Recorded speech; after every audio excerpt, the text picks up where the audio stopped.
كان يقول: الشيء الوحيد اللي كنت أتمنى أني أسويه هي مصارعة الأسد أو جر طائرة. الرجل اللي تشوفونه أمامكم هو الإماراتي علي حسن، الملقب بشمشون العرب، مواليد دبي عام 1938. علي حسن كان يتمتع بقوة بدنية خارقة يا أخوان، كان يجر سيارات وشاحنات بجسده وشعر رأسه وأسنانه، كان يقوم بألعاب يعجز عنها الإنسان العادي. الإماراتي علي حسن صال وجال في أرجاء الوطن العربي، أجرى الكثير من العروض أمام زعماء العرب.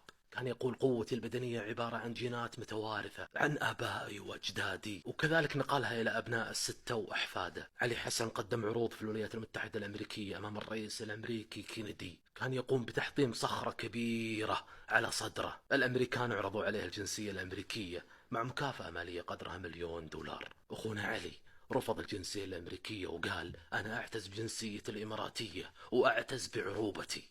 نال على الكثير من الجوائز من قبل رؤساء الدول. طبعا أخونا علي حسن الآن مقعد وعمره فوق 80 سنة، الله يعطيه طولة العمر، يعطيه الصحة والعافية. فما لله.